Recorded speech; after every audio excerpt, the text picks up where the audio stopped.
advisory panel. That's right, 3 panels down now. The panel was created by an executive order in July. The White House was still courting members, and an official gave no reason for ending that process. But this news comes just a day after 2 other councils disbanded, the Manufacturing and the Strategy and Policy Forum. It's really been an exodus of business leaders, prompting their collapse, a reaction to this president blaming both sides for violence in Charlottesville. Trump initially criticized those resignations, but then as the number grew, as there was really nobody left on them, he tweeted he was disbanding the councils. Its members included titans of business: Blackstone, J.P. Morgan, Pepsi, GM, Walmart. They employ hundreds of thousands of Americans. They're employers. They also have millions of customers. Breaking ties with Trump is an unprecedented rebuke to the business-friendly president. It could also hurt his economic agenda. He needs corporate America to help push for tax reform and infrastructure. All right, ahead, 2 of the nation's top college basketball teams, Clemson and Oregon State, were harsh criticism for his response to the terror attack in Barcelona. His first comment following the tragedy coming in a tweet condemning the act, along with an offer to help. Well, he followed that up with a widely debunked story, tweeting, "Study what General Pershing of the United States did to terrorists when caught. It's no more radical Islamic terror for 35 years." The president was referring to the supposed practice of shooting Muslims with bullets dipped in pig's blood. He told the same story in 2016 during a campaign rally. There's no evidence to suggest it ever happened. Another version of this, by the way, is burying someone who killed, a Muslim who's been killed by American soldiers, with a pig. The White House has not responded to a request for comment. The president appears to be running out of allies in his party. 2 Republican senators from the South, mind you, publicly questioning his fitness for office. Listen to Bob Corker of Tennessee, the chairman of the Senate Foreign Relations Committee, who was on the short list for Secretary of State in the Trump administration. The president has not yet been able to demonstrate the stability nor some of the competence that he needs to demonstrate in order to be successful. Ability and competence. Tim Scott, the only black Republican in the Senate, says he simply cannot defend the indefensible. His comments on Monday were strong. His comments on Tuesday started erasing the comments that were strong. What we want to see from our president is clarity and moral authority, and that moral authority is compromised when Tuesday happens. There's no question about that. The president is busy counterpunching as usual, targeting 2 Republican senators who called him out, Lindsey Graham and Jeff Flake of Arizona, and seems to be endorsing Flake's Republican primary opponent, tweeting, "Great to see that Dr. Kelly Ward is running against Flake," Jeff Flake, original, "who is weak on borders, crime, and a non-factor in the Senate. It's toxic." The president will be in Arizona on Tuesday. That tweet got the attention of Senate Majority Leader Mitch McConnell. He says Flake has his full support. The president also going after Lindsey Graham, calling him a liar for accusing him of saying there is a moral equivalency between white supremacist groups and those who protest against them. South Carolina senator responding to the president in part because of the manner in which you have handled the Charlottesville tragedy. You are now receiving praise from some of the most racist and hate-filled individuals and groups in our country. For the sake of our nation, as our president, please fix this. Another CEO, corporate executive, is speaking out against the president's response to Charlottesville. James Murdoch, head of 21st Century Fox, son of informal Trump advisor Rupert Murdoch, is slamming President Trump in a letter obtained by CNN. James Murdoch writes that he's concerned over the president's reaction, saying, quote, "I can't even believe I have to write this. Standing up to Nazis is essential. There are no good Nazis." Adding that Democrats, Republicans, and others must all agree on this. Murdoch also pledges $1 million to the Anti-Defamation League, an organization that fights anti-Semitism. Murdoch's criticism is notable due to his father's relationship with the president. According to sources at both the White House and 21st Century Fox, Rupert Murdoch speaks with the president several times a week. This letter comes after business leaders fled Trump's business councils, prompting the president to disband them. President Trump taking a firm stand against the removal of Confederate monuments, calling it foolish, sad, and an assault on our history and American culture. The president. A series of tweets lamenting efforts to take down our, quote, beautiful statues and monuments and the damage being done. Several cities have removed or plan to remove monuments honoring Confederate leaders. Last night, Lexington, Kentucky's council unanimously passed a resolution to remove 2 Confederate tributes. And overnight, a statue of former Chief Justice Roger Taney was removed from the grounds of the Maryland State House. Taney delivered the majority opinion in the 1857 Dred Scott case, which found slaves were not citizens of the United States. 3 of the nation's most respected and widely read magazines are taking on President Trump with a powerful cover of their own using artwork. The New Yorker and The Economist both featuring the president with images of the KKK's ominous white hood. The Economist cover also has a tagline that reads, Donald Trump is politically inept, morally barren, and temperamentally unfit for office. Time magazine, a more direct approach with 3 words, hate in America, and the flag certainly appears to be a Nazi salute. 3 powerful images all dropping at the same. All right, 50 minutes past the hour. Big sell-off on Wall Street. The stock market notching its biggest. The captain's mast in held today. All right, Marine Corps investigators trying to talking about the president. When it comes to the Klan, when it comes to the Nazis and white supremacists, they are unambiguously evil. They're racist, they're bigots, and as we saw tragically in Charlottesville, far too often, Nazis and Klansmen have resorted to violence and murder. The First Amendment protects free speech, even hateful speech, but it only protects our rights to speak peaceably, not to carry out acts of violence, not to carry out murder.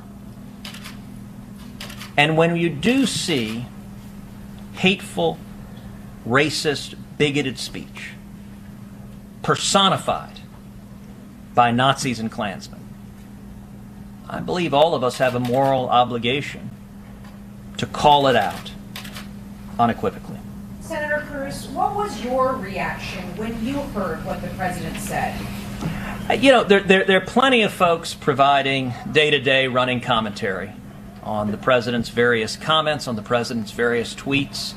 And I feel confident that our good friends in the media will continue to provide that commentary. I'm going to leave that to others. But I am going to focus on addressing the issues of the day. And in the hours that followed, particularly the horrific scene that all of us have seen of that young man driving the car into the crowd and murdering a young woman, injuring a number of others, that was an act of domestic terrorism. And okay, so Senator Cruz there didn't call the president out by name, but somebody who did, Gloria, somebody who did, Senator Tim Scott, the only African-American Republican in the U.S. Senate, saying that Trump's moral authority is compromised. So add Senator Scott to the growing list of Republicans who are calling out the president. Right, and we know that it was slow to start, but you had Senator Corker today questioning the president's stability and competence. And then you have Senator Tim Scott, a friend of the president's, saying, I'm not going to defend the indefensible. And he said that while the comments on Monday were strong, he said that Tuesday started erasing those comments, and that what we want to see is clarity and moral authority. You know, you are hearing this over and over again. And he said, and that moral authority is compromised when Tuesday happened.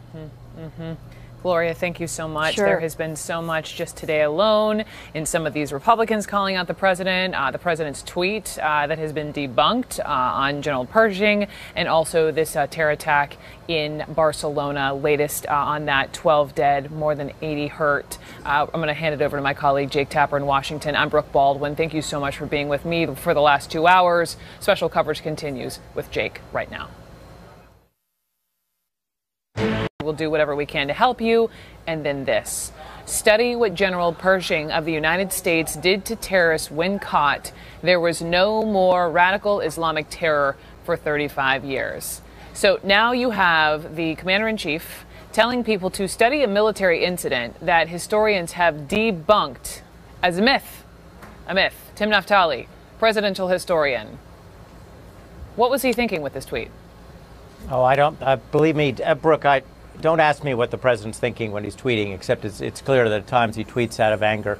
You know, it's a little bit surprising, to put it mildly, that a president would want to praise the actions of an American leader in what was an American colony.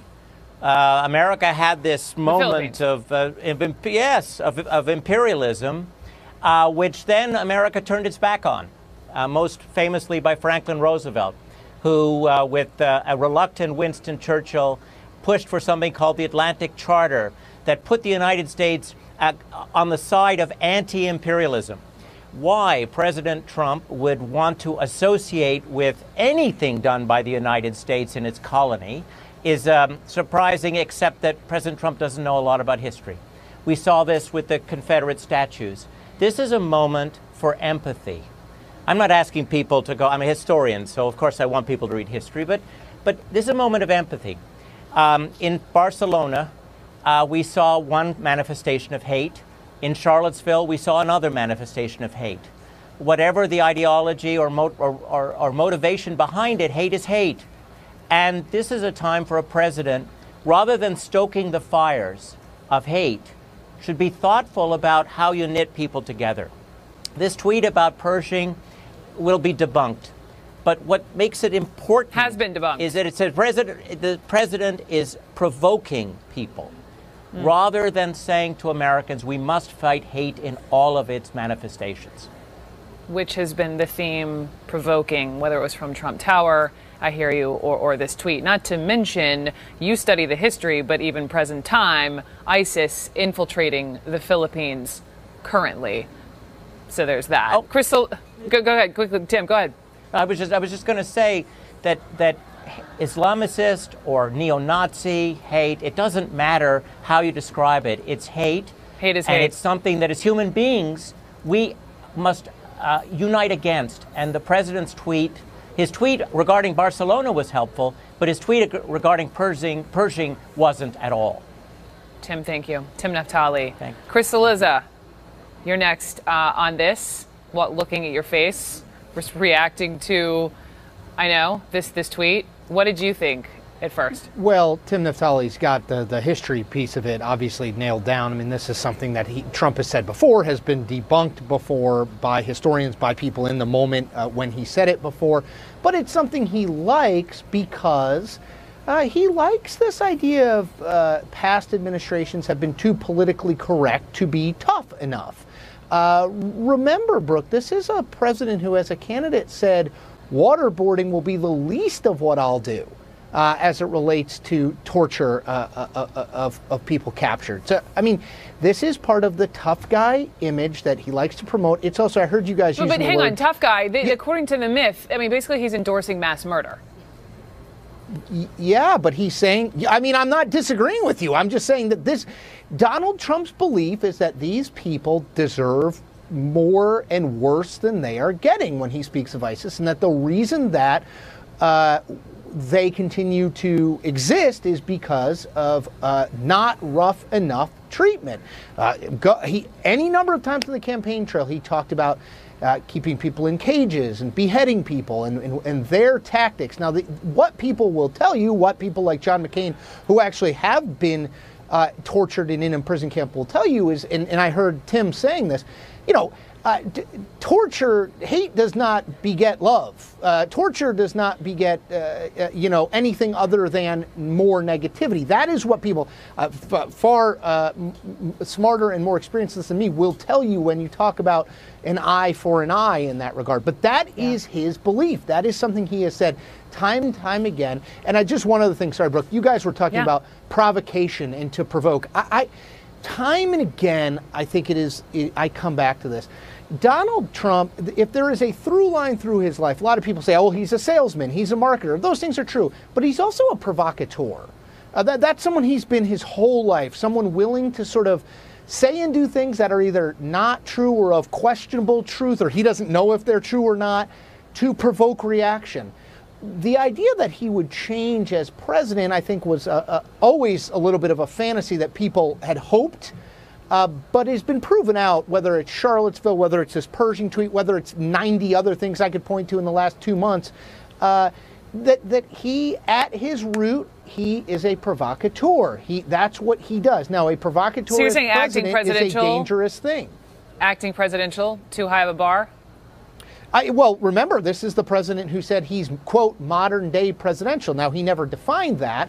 But what I think he means there is, I don't know that Trump believes everything that he says on a daily basis. I think a lot of it is that he takes positions that are provocative, number one, and number two, in opposition to things or people he doesn't agree with. So if Democrats say X, he will say Y. If the media says you didn't go far, well, frankly, I'm not going to play into that. If the media, virtually every Republican elected official, the generals, the military say your comments about Charlottesville were misleading, inappropriate at best, he then doubles down on it. Not necessarily because I think he believes it, but because the people he doesn't like say he's wrong. Sure. You just gave me the opening to ask you about Bob Corker, right? This is the other headline involving the president. So just into CNN, as the president is defiant over his controversial remarks about the violence in Charlottesville, harsh words from this high-profile Republican senator. Again, this is a man that we've seen the president with, who was on the short list for Secretary of State. This is a Republican senator from Tennessee, Bob Corker, and so this is what he has just told reporters. I'm going to quote him. I do think there needs to be radical changes. The president has not yet been able to demonstrate the stability nor some of the competence that he needs to be successful. He goes on, helping inspire divisions because it generates support from your political base is not a formula for causing our nation to advance, our nation to overcome the many issues we have to deal with right now. He also recently has not demonstrated he understands the character of this nation. He has not demonstrated that he understands what has made this nation great, what it is today, and he's got to demonstrate the characteristics of a president who understands that people have to understand. We should hope that he aspires, that he does some self-reflection, that he does what is necessary to demonstrate stability, to demonstrate competence, to demonstrate that he understands the character of our nation and works daily to bring out the best of the people in our nation. If that is not powerful and damning of the president of the United States, I don't know what is. Yeah, Brooke, I highlighted. Speaking of being presidential. I highlight a couple things. One, I do think it's important. You mentioned it, but it bears repeating. Bob Corker is someone that Donald Trump sought to bring in, right? Someone that he sought his guidance and counsel, someone who's in the mix for Secretary of State. So this is not Lindsey Graham or John McCain, who have been never fans of Trump or never someone that Trump consulted with. Number two, the use of competence twice in that you just read, and stability. I do think there are concerns among Republican senators that this is that the worry that Donald Trump may not be looking out for them is kind of out the window. The worry that Donald Trump is unaware of the damage he is doing is now front and center. Frankly, there should be more statements like the one from Bob Corker, from other senators, from other members of Congress. Why do you think there aren't? Why do you think there aren't, Chris? Because they're two things. One, and they tie together. One, because they are afraid of Donald Trump's political base. Two, because they don't want to wade into this, that they view it as a lose-lose situation politically. If they wade into it, they don't get any credit from the base, and what do they gain on the upside? What I would say, what you gain on the upside is, and Tim spoke, I did a Q&A with Tim yesterday where he was great on and I'd urge people to read, on talking about Trump's claims about the Confederacy and about the Lee statue and all that stuff. What you earn is, this is about the country. This is not about a party, where Bob Corker says he doesn't seem to understand that throwing, telling people what they want to hear is not leadership. Tim touched on that in my Q&A with him. That's it, right? Bob Corker's got it right. There's moral leadership and there's political leadership. Sorry, Tim, go ahead. Make your point. That was a preview. Thanks. My point was that those statues represent the Jim Crow era. They represent a time when bitter enders who are not even part of the Civil War generation, wanted to send a signal to people of color that regardless of the outcome of the Civil War, they would never be fully members of our community. That was a time when people were trying to actually pull back rights from African Americans. These symbols are not a product of the era that they are supposed to memorialize. They're symbols of what my colleagues in history call massive resistance. Resistance to the 14th and 15th Amendments, and to then later on in the 1960s, the Civil Rights Act of '64 and the Voting Rights Act of '65. That's why these symbols carry a significance far beyond our debate about what caused the Civil War. That's what the president doesn't understand. And presidents need to show empathy. Chris made this point, and I'll make it again. There are times when our president needs to be, or should be, president of everybody, not simply president of the people who voted for him or might vote for him again in 2020. When there's a crisis, when there's a tragedy, that's a test of presidential leadership. Look at how our presidents have dealt with these crimes and these tragedies at home. Look at how Clinton dealt with it. Look at how George W. Bush dealt with it. Look at how President Obama dealt with it. In each case, they sought to broaden understanding and share and give those who suffered the sense that America mourns for them. This president didn't do that. It was a horrifically missed opportunity, and then he doubled down, which shows that inside him there's no moral understanding of the nature of national leadership.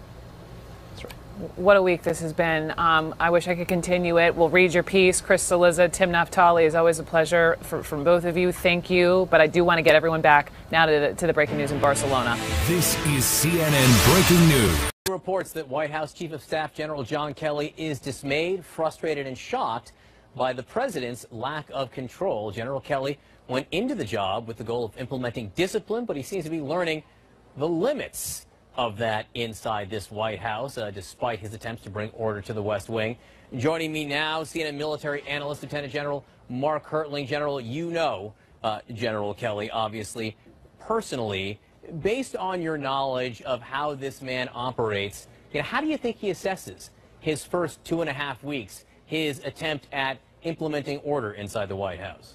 He's probably treating it the same way we treated an insurgency together, John, and that's you take 3 steps forward and maybe 2 back and hope for gains every day. But you're not going to completely change the environment, change the enemy, if you will, in an insurgency all in 1 week or 2 weeks. John Kelly is a very disciplined, loyal patriot. He's in 42 years in the Marine Corps. He probably worked for all sorts of leaders, very good ones, mediocre ones, and probably a couple of toxic ones. But when you're in the military, you have to sometimes work for people you don't enjoy working for, or those who may hold different opinions or different views than you. And what you try and do is lead the environment, do your job, lead up when you can, and make the changes that you think will further the mission and the objectives. And I think that's what he was doing. How far do you think his loyalty extends here? And I suppose the question here becomes, does he see himself as working for the President of the United States, or see himself working for the United States of America? And where or do those two interests diverge? Well, you heard what he said when he pulled the staff together on his very first day. It was widely reported that he gave the priorities. Number one, we work for the advancement of the United States.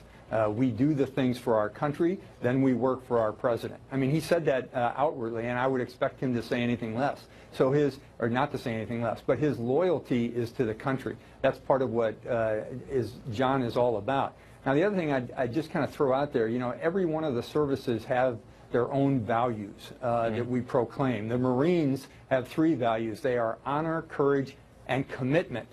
So he is going to be committed to try and make things right, to do the best he can to contribute to the furtherance of national objectives. And I'm sure he's contorted right now in terms of seeing the things that he's seeing, being thrust in with a bunch of ideologues and folks that have very different views of the future of the country than he does, and he's dealing with an individual that may not have his same value set. Doesn't impress me as the type of guy who would ever give up. No, well, that's part of the commitment piece. And in the Marines case, it's commitment to the country, commitment to the mission. And again, I think that's what his conundrum is right now. He's seen some things go off the rails. He's seen some things happen that I know for a fact, knowing John, you know, you may have different political views. We worked together in combat for 15 months. I saw the person and how he worked. You know, I don't know what his political views are. I didn't know what they were then, but boy, he was a great guy to work with. And, you know, he bent the rules when they needed to be bent, but he made things happen. So I do know what his values are, and his values are geared toward patriotism.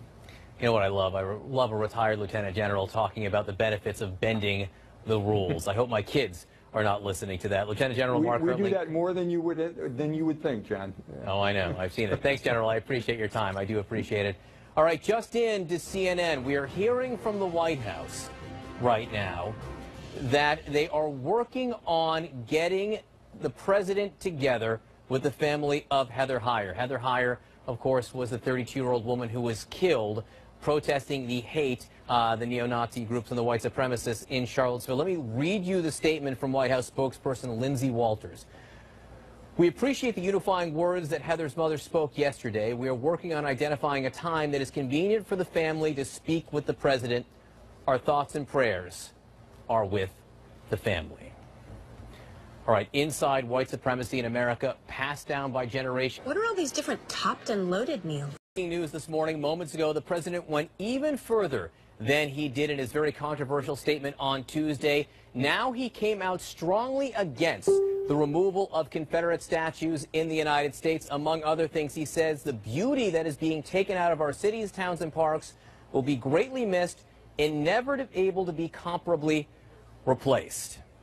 Now, already the president facing growing backlash over the comments that very fine people were among the crowd of neo-Nazis in Charlottesville and that both sides were to blame for the violence. A lot of people asking, where was Ivanka Trump? Where was Jared Kushner, both of whom are Jewish, during these comments on the demonstration? Well, where they were was on vacation in Vermont and pretty silent amid most of the controversy. Here with me to discuss, CNN White House reporter Kate Bennett and CNN contributor and writer for Vanity Fair, Emily Jane Fox. You know, Emily, so when bad things or controversial things happen in and around the White House, it seems like Jared Kushner and Ivanka Trump are gone. When healthcare failed in the House in March, they were in Aspen. During the fallout over Donald Trump Jr.'s emails, they were in Sun Valley, Idaho. After Charlottesville, they are in Vermont. You know, coincidence? Well, there's a little bit of a chicken-egg situation here where it's hard to say whether the scandal came first and then the vacation and then the scandal, but there are two patterns that emerge in Jared and Ivanka's short White House history. The first is that when something bad happens, immediately there is a story from people close to them saying they tried really hard. They tried really hard to convince the president to moderate, but, you know, the president is the president. And the second is that they're not there. Whether it's a coincidence or not, I can't say, but it seems like a short 2-day trip to Vermont is something that's easily postponable. This is an issue that is very close to their family. They have 3 Jewish children. Jared Kushner is the grandson of Holocaust survivors.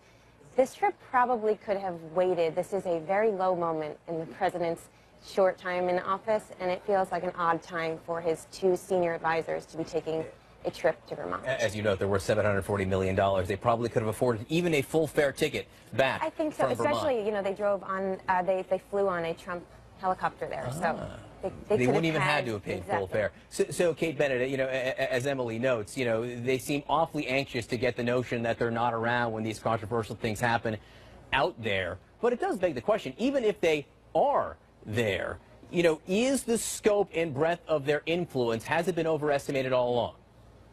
I mean, I think, as Emily says, a bit. I mean, we can look at tangible examples of this where people sort of felt that Ivanka and perhaps Jared were these very influential Trump whisperer type of people, but on issues from, you know, climate change to immigration to LGBT, clearly the agenda that was sort of hoped for, that Ivanka Trump could be a more moderate voice, has not worked. And as Emily said, also, it sort of creates a scenario where, well, what does work? Where can it work? And saying behind the scenes, well, they tried, isn't necessarily going to help them with this sort of reputation issue. but it's also a challenge of just being this sort of unprecedented, I'm a daughter and I'm also a senior advisor. So the two must butt heads, and I would imagine it's a difficult position this weekend, and staying silent is going to have its own fallout for both of them. And Emily, this has got to hit close to home for Jared Kushner when you're dealing with marching neo-Nazis shouting anti-Semitic slogans. I mean, he is the descendant of Holocaust survivors. This is something that I would imagine hits them both very, very close, not only because of Jared Kushner's family history. They have 3 children who are in Jewish day schools. I would imagine this is very difficult for them. But at the same time, this is not new for the Trump presidency. This is, of course, a new low, but this is a theme that has been there since the campaign and throughout the White House, and they've still continued to stick by him. All right, Emily Jane Fox, Kay Bennett, thanks so much for being with us. The breaking news this morning, the president essentially saying, keep the Confederate statues. Tearing them down would be to rip apart U.S. culture. All right, the breaking news just moments ago, the president of the United States endorsing the presence of Confederate monuments around the country. This was his statement. Sad to see the history and culture of our great country being ripped apart with the removal of our beautiful statues and monuments. That from the President of the United States. And it is that attitude which has led to one of the most surprising and significant splits from the President. Corporate leaders, key executives fleeing the White House advisory councils. Remember, business people are supposed to be his people. The President claimed he dissolved these councils, but sources tell CNN the President only released his statement after learning that the remaining CEOs were already planning to leave.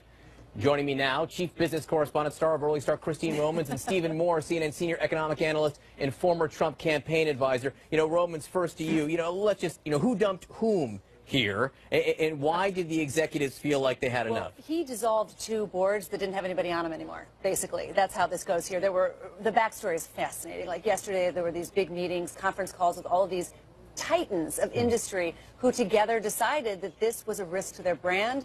Their employees didn't like their affiliation with the president after those Charlottesville comments, and that it was time for them to disband. And so they alerted the White House that they would, and then the president himself said he put out that statement. There's been rifts before on climate change, right? On a host of other things. Immigration reform, for example. You already saw Bob Iger from Disney and Elon Musk from Tesla for other issues step away from advising this president. And frankly, Richard Trumka from the AFL-CIO, he said the manufacturing council that they were on, they didn't feel like they were really doing anything yet. Anyway, so were you just there to, I don't know, be a blue ribbon panel for the president for his ego?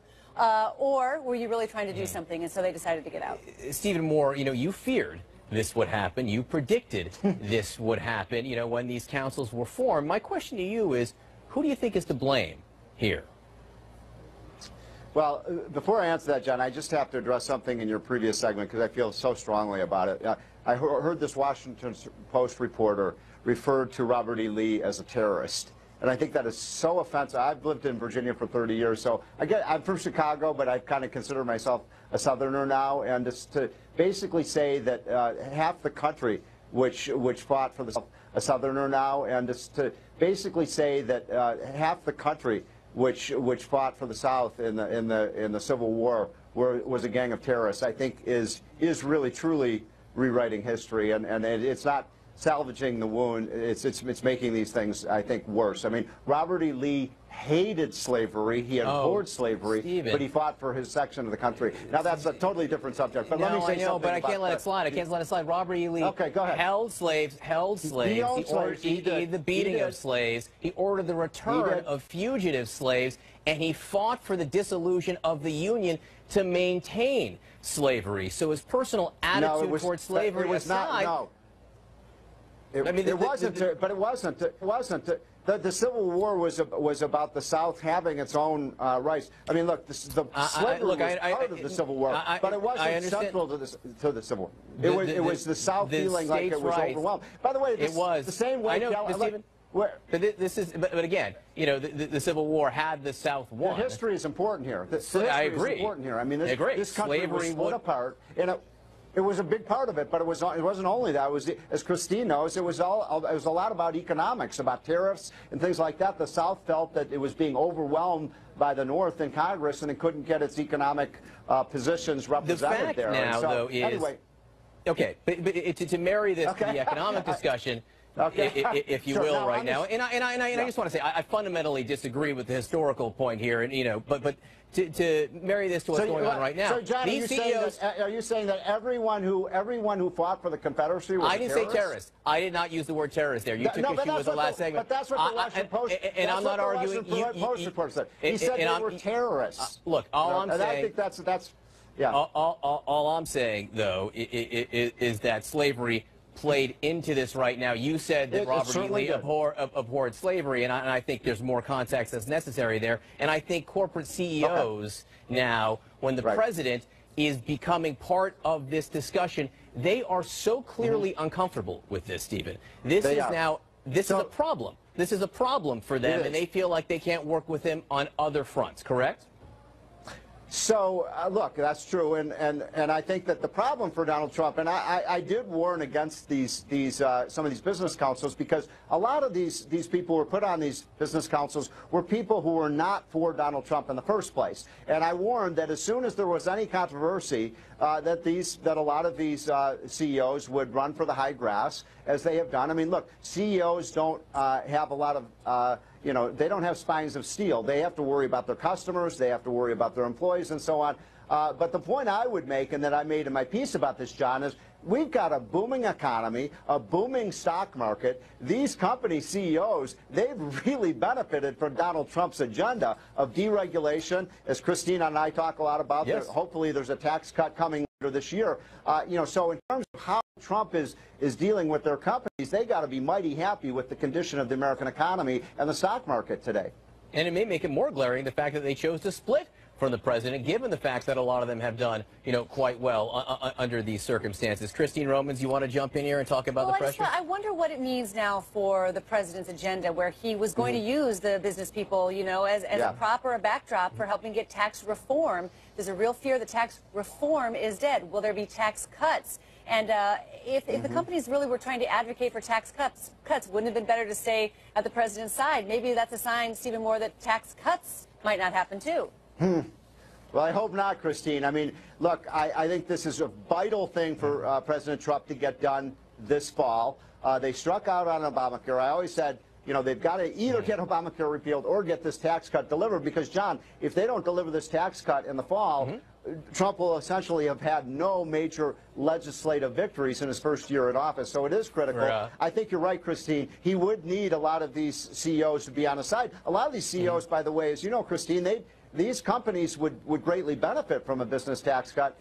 So we'll see. And by the way, workers will benefit too, because when companies do better, workers do as well. So we'll see whether this impairs that business agenda that Trump has for the fall. All right, Christine Romans, the market's open in about a minute and a half. Where are we headed? Well, you could see a little bit of a pause, I would say, today. Yesterday, we watched the market move a little bit higher, but not very convincingly. One of the things here is this isolation of the president, John. When you talk to people on the street, they now see the isolation of the president as more reason for concern that his legislative agenda, which includes those tax cuts, won't get through. Look, the economy is strong, job creation is still strong, earnings are still strong, but you've had really a big run up here, so be closely watching here to see if frankly, the market just treads water today. Christine Romans, Stephen Moore, great to have you on this morning. Thank you so much for the discussion. All right, this morning, a defiant President Trump facing a backlash from business, military, and Republican leaders. So what does he do? Launches new attacks on key members of his own party. How will they respond? Before the bell.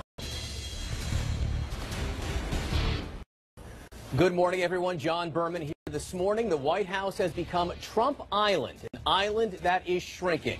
And moments ago, instead of trying to get more people to join him on this island, the president is casting them off. It would be like Tom Hanks not just losing Wilson, but popping him.